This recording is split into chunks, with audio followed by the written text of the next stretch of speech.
9 TV news. Andhra రాష్ట్రంలో అంతు చిక్కని మాయగాడు చంద్రబాబు ఉచిత బస్సు పథకం వల్ల నష్టం వస్తోందని, నిధులు లేవని సాకు చెప్తూ ఆర్టీసీని ప్రైవేట్ పరం చేసేందుకు సిద్ధమవుతున్నాడు. ఈ నిర్ణయాన్ని వెనక్కి తీసుకోకపోతే పెద్ద ఎత్తున ఉద్యమం చేపట్టాల్సి వస్తుందని చంద్రబాబును హెచ్చరిస్తున్నారు. మహానగరంలో మాయగాడు, ఆంధ్ర రాష్ట్రంలో అంతు చిక్కని మాయగాడు చంద్రబాబు నాయుడు.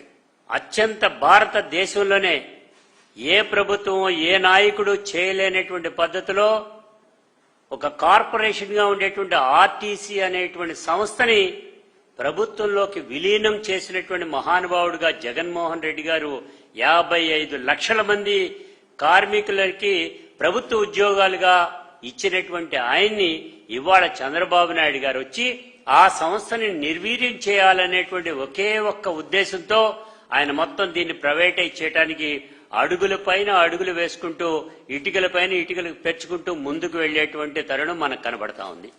దానిలో భాగంగానే చంద్రబాబు గారి నైజం గతం నుంచి ఈనాటి వరకు కూడా చూస్తా ఉంటే మనకు కనబడతా ఉంది. ఉమ్మడి రాష్ట్రంలో ఉన్నప్పుడు ఈ బస్సు రూట్లు అయితే ఏదైతే ఉన్నాయో ఆ బస్సు రూట్లన్నింటినీ కూడా ప్రైవేటైజ్ చేసినటువంటిది మహానుభావుడు. 2 ప్రైవేట్ ఆపరేటర్స్ ని ఇంట్రడ్యూస్ చేసినటువంటిది కూడా చంద్రబాబు నాయుడు. అదే పద్ధతిలో అధికమైనటువంటి లాభాలతో వచ్చేటువంటి రూట్స్ ఏవైతే ఉన్నాయో వాటిని మాత్రం ప్రైవేటు వ్యక్తులకి, ముఖ్యంగా చెప్పాలంటే అనుంగ శిష్యులకి ధారాదత్తం చేసినటువంటి వాడు చంద్రబాబు నాయుడు. పేద ప్రజల యొక్క వాహనం ఏదైతే ఉన్నది అనుకుంటామో అది ఆర్టీసీ బస్సు. ఆ పేద ప్రజల యొక్క ఆశలకు అనుగుణంగా ఉండేటువంటి ఆర్టీసీ బస్సుని ఆ పల్లెటూరు నుంచి పట్టణాలకు రావాలన్నా ఇతర ప్రాంతాలకు వెళ్లాలంటే దాన్ని మాత్రం ప్రైవేటైజ్ కాకుండా గవర్నమెంట్ లోనే నడిపి నష్టాల బాటను చూపించేటువంటి పద్ధతి తీసుకురావడం అనేది జరుగుతోంది. ఈ నష్టాల బాట జరుగుతుంది అనేటువంటి ఓ పక్కన చెప్తున్నాడు. ఈ రోజున కొత్త రాగం ఏం తీస్తున్నాడు? 16 సంస్థలకు సంబంధించినటువంటి వాటిలో సర్వీసెస్ లో ఉచిత బస్సు ప్రవేశపెడుతున్నామని మహిళల కోసం చేశామని చెప్తారు. ఓకే, బాగానే ఉందనుకున్నారు. కానీ తీరా వచ్చేప్పటికి దాన్ని 5 సర్వీసుల కింద దిగజార్చి ప్రజల యొక్క మహిళల యొక్క ఆశలకి అనుగుణంగా కాకుండా వాళ్లపైన నిప్పులు పోసేటువంటి కార్యక్రమం తీసుకున్నాడు. నేను ఒకటి అడుగుతున్నా, నష్టాలు వస్తున్నాయి అనేటువంటి నువ్వు చెబుతా ఉండే ఈ ఆర్టీసీకి సంబంధించినంత వరకు కూడా లాభాల బాటలో రావటానికి నువ్వెందుకు చర్యలు తీసుకోవట్లా? హైదరాబాదు, విజయవాడ లేదంటే గనక మెడ్రాసు, విజయవాడ లేదంటే గనక బెంగళూరు, ఈ ప్రధాన రూట్లో ఉండేటువంటి నువ్వెందుకు నడపో? ప్రైవేట్ ఆపరేటర్లకు ఎందుకు ఇస్తున్నావు అనేటువంటిది మేము అడుగుతున్నాం. ఇవాళ దీన్ని ఆదాయం పెంచుకునేటువంటి మార్గాల్ని పక్కన పెట్టి ఇవాళ దీన్ని ప్రైవేటైజ్ చేయడానికి కొత్త రకమైనటువంటి విధానం తీసుకొస్తున్నాం. కేంద్ర ప్రభుత్వం 10,000 వరకు కూడా ఉండేటువంటి ఈ బస్సులు అనేటువంటి ఇస్తున్నాం అని చెప్పి మన రాష్ట్రానికి ఒక 1000 బస్సులు ఇస్తున్నాం. సాధారణ బస్సులు ఒక 700, తిరుమల నుంచి తిరుపతికి వెళ్ళడానికి ఒక 300 బస్సులు ఇస్తున్నామని చెప్పారు. సరే, బానే ఉంది. దీనిలో ఏమవుతుంది? వీటి నిర్వహణ బాధ్యతని చేపట్టడానికి రాష్ట్ర ప్రభుత్వంలో వెరీ స్మాల్ మీగర్ అమౌంట్ 500 కోట్ల రూపాయలు చాలు. ఈ 500 కోట్ల రూపాయలు కూడా ఆయన దగ్గర లేవట. అందుకని దీన్ని ప్రైవేటైజ్కి ఇస్తారట.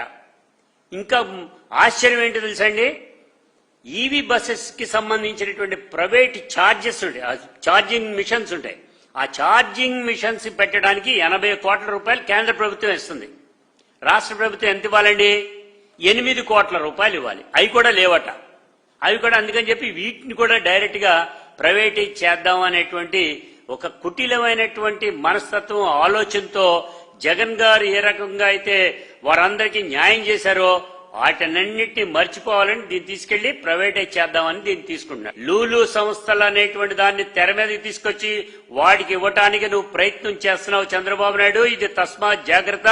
ప్రజల నుంచి, కార్మికుల నుంచి, ముఖ్యంగా ప్రజాతంత్ర వాదులందరి దగ్గర నుంచి కూడా నువ్వు నీ యొక్క బ్రతుకు బండారం బయట పెడతారు అనేట్టు కూడా చెప్తాం. అందుకనే కార్మికులతో పెట్టుకోకు. కార్మికులతో పెట్టుకున్నటువంటి ఏ ప్రభుత్వం కూడా మనగరలేదు అనేటువంటి చెప్తున్నాం. మేము ఎవరో చెప్తున్నాం. ఇవాళ ఉండేటువంటి దాంట్లో నీ ప్రభుత్వం గతంలో కూడా నాయి బ్రాహ్మణులు నీ దగ్గరికి వెళ్తే కార్మికులు అనేటువంటి వాళ్ళు జీతాలు పెంచమంటే తోకలు కత్తిరిస్తామన్నది నువ్వు కాదా? అదే చెప్తున్నావు, నువ్వు మేకవన్నే పులి లాంటి వాడివి కాబట్టి విశాఖ ఉక్కు ఫ్యాక్టరీ దగ్గరికి వెళ్లి మీ అందరి యొక్క బాగోగులు చూస్తాము, ప్రైవేటైజ్ చేయము అనేటువంటి పద్ధతి చెబుతూనే ఇవాళ 42 సంస్థల్లో ప్రైవేటైజ్ చేసింది నువ్వు కాదా అనేటువంటిది అడుగుతున్నావు.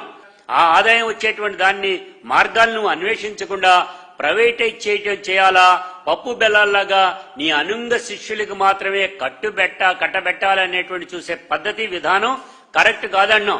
అందుకే చెప్తాం, కార్మిక వ్యతిరేక అనటానికి నీకు అనేక ఉదాహరణలు ఉన్నాయి. నీకు చెప్పాలంటే కనుక నువ్వు ఉపాధి హామీ చట్టంలో మీరేం చేశారు? 1000 కోట్ల రూపాయల బకాయి ఉంటే వాటన్నిటిని పక్కన పెట్టి మీరు చేసేటటువంటి యాగి ఇంత అంత కాదు, కేంద్ర ప్రభుత్వం చెప్పినటువంటి దాని ప్రకారంగానే నువ్వు చేయగలిగావా అంటే అది కూడా చేయకుండా ప్రజలకి, ముఖ్యంగా కార్మికులకి, ఉపాధి హామీ కూలీలకి అన్యాయం చేసింది మీరు కాదా అనేటువంటి కూడా అడుగుతున్నాం. అవుట్ సోర్సింగ్ అనేటువంటి ఎంప్లాయీస్ ఉంటే వారందరి జీవితాల్లో గందరగోళం సృష్టించడానికి అవుట్ సోర్సింగ్ కార్పొరేషన్ ఏర్పాటు చేసింది జగన్ కాబట్టి అవుట్ సోర్సింగ్ కార్పొరేషన్ ఎత్తేయాలనేటువంటి ఉద్దేశంతో నువ్వు తీసుకున్నావు. ఇవాళ వేటకెళ్లేటువంటి మత్స్యకారులుంటే వారికి రాయితీలే కల్పించట్లా, కరెంటు రాయితీలు ఇవ్వట్లా. ఇవాళ వాళ్ళ యొక్క పరిస్థితి గందరగోళంగా ఉన్నా కానీ కూడా దాన్ని పట్టించుకునేటువంటి పరిస్థితి లేదు అనేటువంటి కూడా కనబడుతుంది. అందుకే చెప్తున్నా, ఇవాళ మీరు తీసుకునేటువంటి నిర్ణయం ప్రకారంగా మొత్తం 11,000 బస్సులుంటే అందులో 3,000 బస్సులు డైరెక్ట్ గా ప్రైవేటు వాళ్ళే ఉంటే ఈ 8,000 బస్సుల్లో గల కొత్త ఉద్యోగం ఎక్కడైనా ఏర్పాటు చేస్తున్నావా? వచ్చినటువంటి రిటైర్ అయినటువంటి ఉద్యోగులకి కొత్తగా ఎవరైనా అపాయింట్ చేస్తున్నావా? అది లేదు. అంటే దీని అర్థం ఏంటి? నీ అడుగులు ప్రైవేటీకరణకి దిశగా నేను ప్రయాణిస్తున్నావు అనేటువంటి కనపడతా ఉంది. అందుకని నువ్వు తీసుకునేటువంటి నిర్ణయం వలన మొత్తం గందరగోళం సృష్టించేటువంటి పద్ధతిలో ఉన్నది కాబట్టే మేము చెప్తా ఉన్నాం, నువ్వు ఈ తీసుకునేటువంటి నిర్ణయం ప్రకారంగా ఇది ఆర్టీసీ సంస్థకే కాదు, పేద ప్రజల వాహనం అయినటువంటి ఆర్టీసీ బస్సు, పేద ప్రజల యొక్క ఆశలకు అనుగుణంగా ఉండేటువంటి ఆర్టీసీ బస్సుని ప్రైవేటైజ్ చేయటం వలన ప్రజలపైన మరింత ఆర్థిక భారాన్ని మోపటానికి నువ్వు తలపెడుతున్నావు. ఇది గనక చేస్తే ఒప్పుకోం. ప్రజాతంత్రవాదులుగా, అదే విధంగా కార్మిక సంఘాలుగా, ఉద్యోగ సంఘాలుగా అనేక సందర్భాల్లో మీ అందరికీ కూడా విజ్ఞప్తి చేస్తున్నాం. ఇదే గనక నువ్వు కొనసాగించాలి అని అంటే మాత్రం పెద్ద ఎత్తున ఉద్యమం చేపట్టాల్సి వస్తుంది. 2014-19 సంవత్సరంలో కూడా ఇదే తరహా పద్ధతిలో ఆర్టీసీని ప్రైవేటైజ్ చేద్దాము, ఆ సంస్థలకే, ప్రైవేట్ సంస్థలకి ఇద్దాము అనుకున్నప్పుడు పెద్ద ఎత్తున ఉద్యమం వస్తే ఆ ఉద్యమం ఫలితంగానే నువ్వు ఆపటం అనేటువంటి జరిగింది. ఇప్పుడు కూడా అదే జరుగుతుందని కూడా చెప్తున్నాం.